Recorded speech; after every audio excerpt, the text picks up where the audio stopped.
Olá, o meu nome é Pedro Brito, sou Associate Dean na Nova SBE e diretor da iniciativa Voice Leadership. Esta iniciativa pretende apoiar pequenas e médias empresas a tornarem-se mais competitivas através da aquisição de conhecimento e promovendo também o acesso a uma rede de contactos relevantes para apoiar o seu crescimento. Para além do programa formativo presencial, a iniciativa conta também com conteúdos complementares online que pretendem explorar temas mais específicos do interesse das PMEs. Hoje temos connosco Pedro Leitão, consultor e especialista em retalho, sendo que uma das suas áreas de especialização é a supply chain e hoje vou ter a oportunidade de entrevistar, uma vez mais, porque já tivemos a oportunidade de falar sobre uma outra temática, sobre precisamente o tema do supply chain no contexto das PMEs. Bem-vindos uma vez mais aqui ao podcast do Voice Leadership, Pedro. Pedro, muito obrigado pelo convite, com satisfação que partilho aqui alguma das minhas aprendizagens e espero que possa ser bastante útil para a nossa audiência, que possa esclarecer e guiar de alguma forma Tenho a certeza nas que sim. decisões que têm que tomar no seu dia-a-dia. Tenho a certeza absoluta que sim. Pedro, olha, muito obrigado. Sobre o tema da supply chain, eu preparei aqui 2 ou 3 questões que eu gostaria de colocar. Tenho a certeza que, tendo em consideração a tua experiência, nós vamos conseguir partilhar aqui algumas ideias e boas práticas às PMEs. A primeira questão que eu gostava de te colocar é de que forma é que a estratégia de seleção e gestão de fornecedores está alinhada com os objetivos de negócio de uma PME. Consegues elaborar um bocadinho à volta deste tema? Com certeza. Pedro, a minha experiência nesta área vem no seguinte: muitas das vezes estas organizações criam cadeias de relação com os seus parceiros, neste caso a montante das suas cadeias, muitas vezes ou por preço, ou por proximidade, ou muitas das vezes nem sabem muito bem porquê. Olha, começámos a fazer assim, ou sempre comprámos assim. A falar das grandes empresas com a cadeia de... Exatamente, ou seja, neste caso, imagina, seus seja uma PME com os seus fornecedores, seja uma grande cadeia de retalho com os PMEs. Exatamente. E a minha mensagem principal aqui que queria partilhar é: atenção que isso não tem que ser assim. Nós temos uma organização que tem um determinado objetivo, que tem uma determinada estratégia e que privilegia determinados aspectos do ponto de vista do seu negócio. E, portanto, a partir do momento em que eu tenho que tomar uma decisão sobre a matéria-prima principal, sobre a minha localização, sobre os meus consumíveis, sobre os meus colaboradores, enfim, sobre um conjunto de aspectos que eu não tenho capacidade de produzir dentro da minha casa, eu devo tentar perceber qual é que é o objetivo do meu negócio. E dando aqui alguns exemplos um bocadinho mais práticos para perceber aquilo que eu quero dizer. Na prática, se o objetivo do meu negócio é uma questão estritamente de competitividade de preço, muito provavelmente eu não estou muito preocupado com outros fatores, porque esse fator vai passar naturalmente como o primeiro atributo mais privilegiado. Mas, por exemplo, a minha principal, aquilo que eu mais valorizo do ponto de vista do negócio para a minha atividade é, por exemplo, a capacidade de resposta. Provavelmente, porquê? Porque o meu negócio assim o obriga, tem que ser muito rápido, não posso estar à espera. Provavelmente a escolha já não recairá no mesmo parceiro. E a mensagem que eu quero deixar sobretudo é: quais são os aspectos que eu mais valorizo para o meu negócio? Depois, quais são os fornecedores que eu seleciono e que eu vou querer para meus parceiros dentro da minha casa que melhor respondam à minha necessidade no negócio? E não somente o fator preço. Porque com o trabalho e com os anos e com relações comerciais desenvolvidas com essas empresas, vamos perceber que conseguimos ter resultados completamente diferentes quando existe um muito maior alinhamento entre os objetivos da pequena e média empresa e as capacidades dos nossos parceiros. Não achas que a maior parte das empresas acaba por se focar mais na questão do preço e depois é um pouco displicente relativamente a outros fatores, como a rapidez, a qualidade? Acho que são sobretudo focados muito na questão do preço. Não parece que exista uma cultura muito transversal de avaliação de fornecedores. E muitas das vezes o preço também é uma ilusão. Porque, por exemplo, se um fornecedor for muito competitivo, mas de uma forma sustentada não tiver o melhor serviço, eu acho que estou a fazer um melhor negócio e na prática estou a tomar uma má decisão. Sem dúvida. Porquê? Porque estou a ter paragens na minha linha de produção, não estou a conseguir responder aos meus clientes.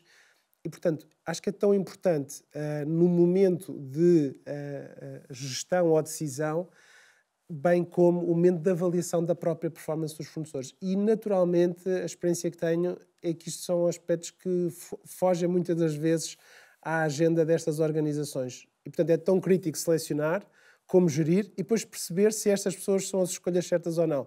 Avaliar também. Avaliar. Sem dúvida nenhuma. E quais é que são os critérios de avaliação de risco e adaptação e, na prática, a resiliência da atual carteira de fornecedores da PME? Como é que tu geres esta carteira? Eu diria que nós todos, profissionalmente, ao nível pessoal, vivemos há 4 anos atrás uma experiência que nenhum de nós alguma vez tinha vivido na nossa vida, não é? Porque deixámos de poder sair de casa, todos começámos a comprar máscaras, começámos a ter interrupções nos ciclos normais de funcionamento, existiram imensos constrangimentos com uma pandemia global. E, normalmente, é somente nestas circunstâncias que as organizações vão atrás de ter planos de resiliência, ter alternativas de fornecimento. Porquê? Porque, basicamente, o negócio deles está em risco. E aquilo que eu quero com esta reflexão é dizer-te, é importante que isso seja algo antecipadamente pensado e antecipadamente planeado. Se o meu parceiro A tiver um problema amanhã, mas o que é ter um problema amanhã? Eu conheço a situação financeira do meu parceiro? Segundo, eu faço algum trabalho de casa do ponto de vista do mercado para perceber se ele está a trabalhar bem com os restantes clientes no mercado? Existe algum risco desta organização, infelizmente, desaparecer? Qual é que é o impacto que isso tem para o meu negócio? E, portanto, há um conjunto de questões que são muito importantes de colocar no momento em que estamos no nível normal da nossa atividade, para nos prepararmos antecipadamente para os momentos de crise.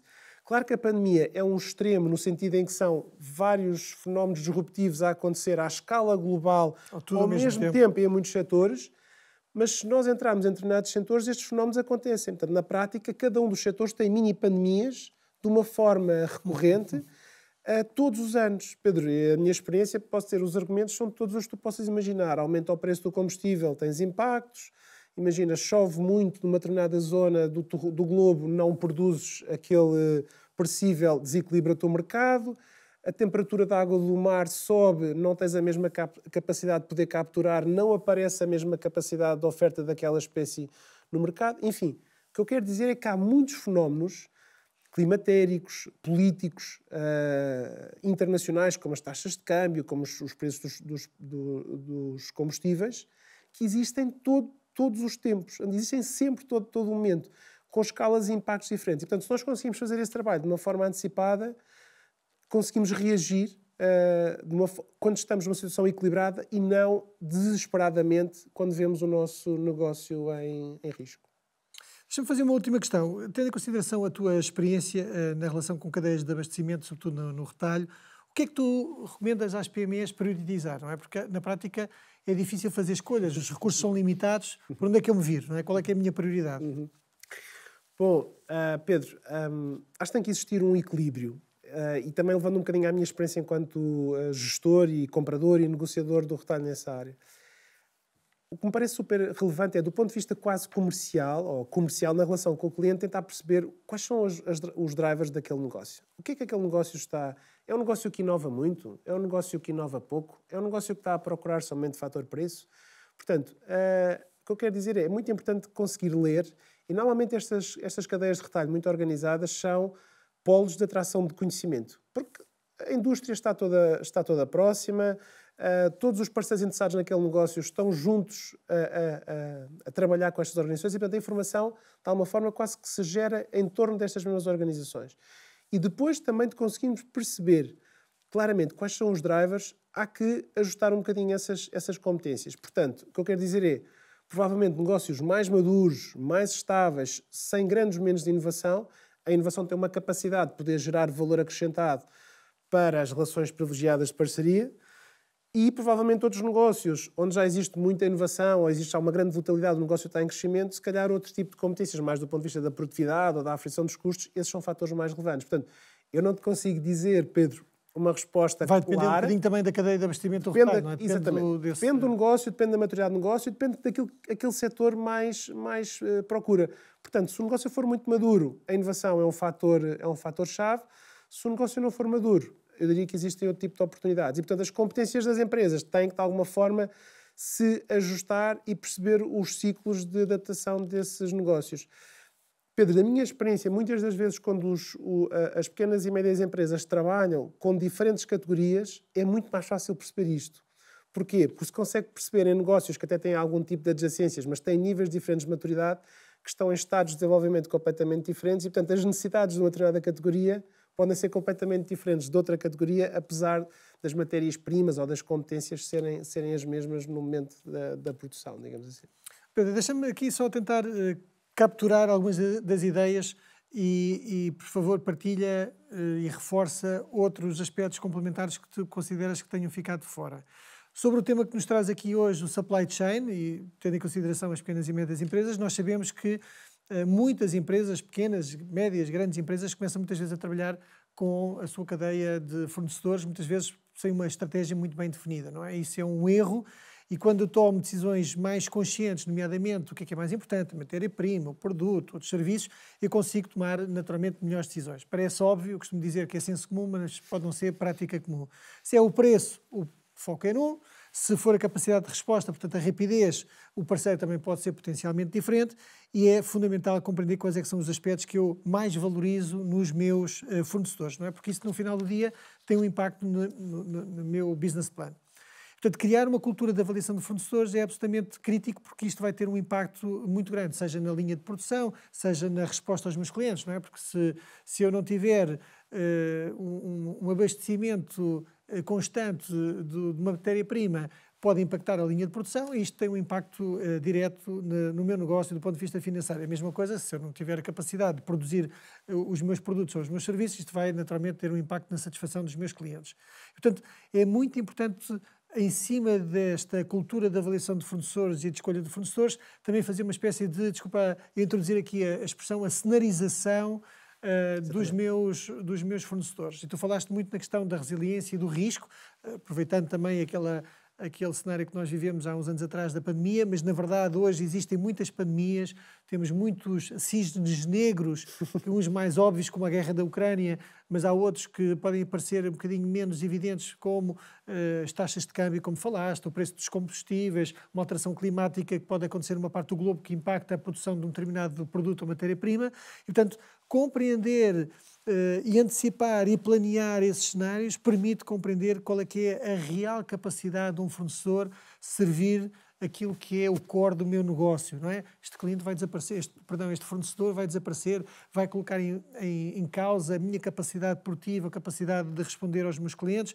Portanto, há muitas alterações que podem impactar o meu negócio, desde políticas económicas e ambientais. E, portanto, é fundamental compreender, respondendo à questão, a resposta que tu deste sobre onde focar, onde priorizar, quais são as variáveis do meu negócio. Saber ler as cadeias de abastecimento para compreender o que é que elas mais valorizam, porque há umas que se calhar valorizam o preço, porque já têm uma maturidade que neste momento é mais uma questão de otimização de custos, e há outras que valorizam inovação e rapidez, e portanto nós temos que adotar uma postura muito de flexibilidade, dependendo do tipo de cadeias de abastecimento do retalho que temos como parceiro.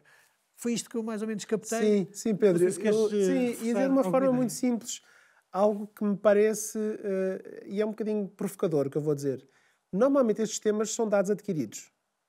Nós só pensamos neles quando as coisas nos correm mal. E eu acho que o objetivo da minha conversa contigo nos últimos 10 minutos é dizer, se pensarmos assim, que no dia em correr mal, vai-nos correr muito mal. Portanto, há que nós percebemos quais são os objetivos do nosso negócio, planearmos de alguma forma alguns aspectos que possamos estar preparados para responder quando essas dificuldades aparecerem. Porque quando vamos responder em cima do momento... À boca da urna, a coisa já não vai correr, vai correr mal, Pedro. Vai correr mal. Fazer esses cenários, planear para garantir que quando a coisa correr mal nós conseguimos mitigar o risco, porque uma coisa é certa, vai acontecer. Não sabemos a quando. Vai acontecer. E nem a escala. E atenção, estamos aqui num cenário confortável, no sentido em que estamos num cenário confortável. Isto, no seu extremo, pode deitar uma empresa ao tapete. É verdade. E isso significa salários, significa pessoas, significa... O negócio como um todo. É uma vida. Normalmente estas empresas são pessoas que deram a sua vida para chegar criar o seu trabalho hoje em dia, tem o seu negócio e, portanto, às vezes, por pequenos pormenores que damos como adquiridos, podemos colocar em risco muito. E eu acho que todo esse esforço e o mérito destas empresas merece que elas tenham um pouquinho de atenção nestes pormenores para dormirem um pouco mais descansadas sobre estes temas. Pedro, muitíssimo obrigado. Eu penso que são ideias fundamentais para que os gestores das PMEs que nos ouvem poderem incorporar nas suas práticas de gestão. Muito obrigado e espero ver-te em breve. Obrigado pela oportunidade. Obrigado.